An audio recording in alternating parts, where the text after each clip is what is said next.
News Channel 8, non-stop live local news.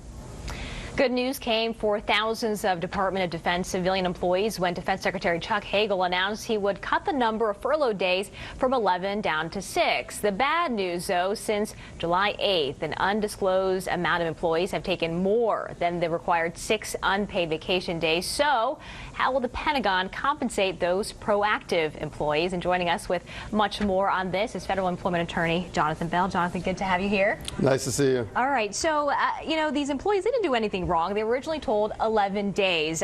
So where does the DOD go from here? Tell us some scenarios that could essentially play out. Well, I 100% believe that these federal employees need to be paid. Now, the question really is, should they be paid through their annual leave or should they be giving back pay? And I believe that it should be back pay. These federal employees worked hard to save up their annual leave. They had a choice. They knew they were being furloughed.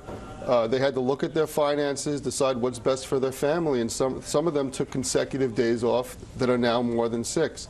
They should be compensated for those days. For morale purposes, I mean, these are not people that go on extravagant vacations. They need money for their mortgage, for their groceries, and this money will come in handy for them. There hasn't been an exact number as to how many people might be impacted by this, but there are hundreds of thousands of civilian defense workers out there. Give me a ballpark figure as to how many people could be potentially impacted by, by this decision. Well, there are as many as, I believe, 650,000 federal employees subjected to furlough. Now, I believe that they should all be paid for the 6 days when the federal government could catch up. The number of people who took more than 6 days, I don't have the figure, but it could be hundreds of thousands.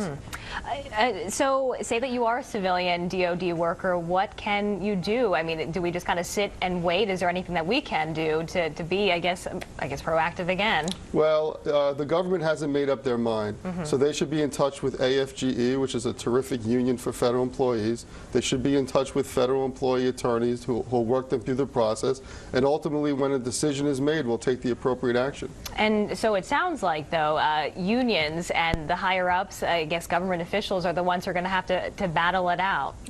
Yes, and for the purposes of, I mean, if they look at it and the purposes of morale, and these people work to support the military and their families, you want to keep these people happy. Right. They've been in the federal government for a long time. They're very good at what they do.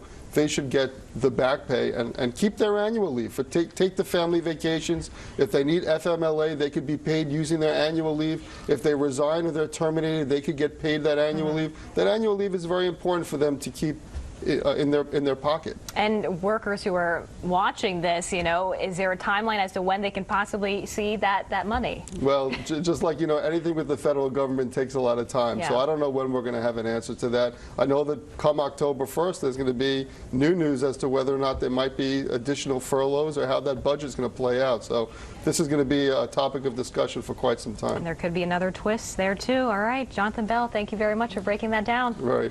Good. Thank you.